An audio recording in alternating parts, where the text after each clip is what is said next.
محترم حضرت حکیم صاحب السلام علیکم۔ میری بانجی کا میاں بہت جھگڑالو ہے، اس نے میری بیچاری بانجی کو بہت دکھ دیے۔ میری بانجی کو ہر وقت طلاق دینے کے لیے تیار رہتا، ہر وقت گھر سے نکلنے کے طعنے دیتا، بول چال پکی بنتی۔ میں اپنی بانجی سے ملی تو بیچاری پھوٹ پھوٹ کر رو پڑی۔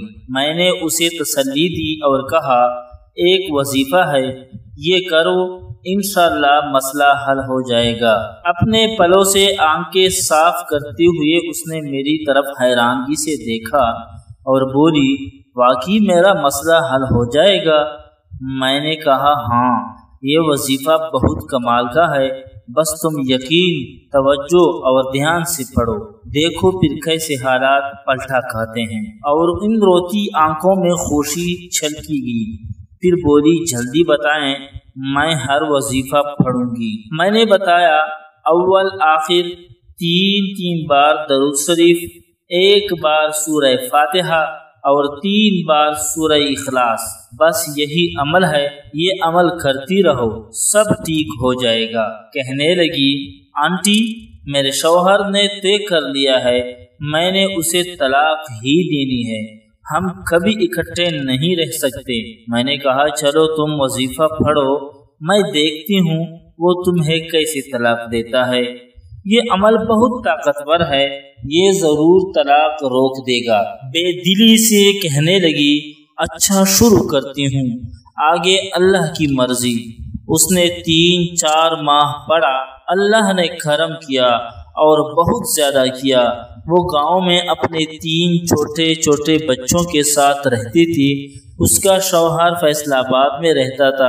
ایک دن اچانک گھر کا دروازہ کسی نے کھٹکھٹایا، بچے نے دروازہ کھولا تو باہر اس کا باپ آنکھوں میں آنسو لیے کھڑا تھا۔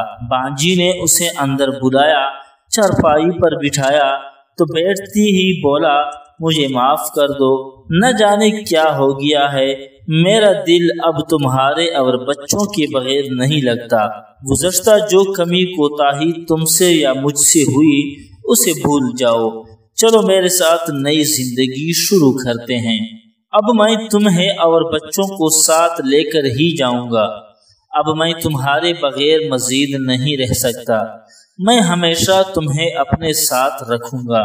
میری بانجی اپنے شوہر کی باتیں سن رہی تھی اور ہچکیاں لے لے کر رو رہی تھی۔ اس کی نظر بار بار آسمان کی طرف اٹھی، اس نے وضو کیا، شکرانہ کے نوافل ادا کیے اور کافی دیر سجدے میں رب سے نہ جانے کیا راز و نیاز کرتی رہی۔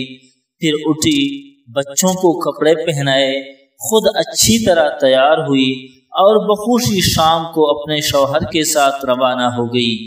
میری آج بھی اس سے بات ہوئی، وہ آج اپنے گھر میں بہت خوش ہے، مگر اس نے عمل آج بھی نہیں چھوڑا، روزانہ پڑھتی ہے، کہتی ہے کہ خوشیاں اس عمل نے لٹائی ہے۔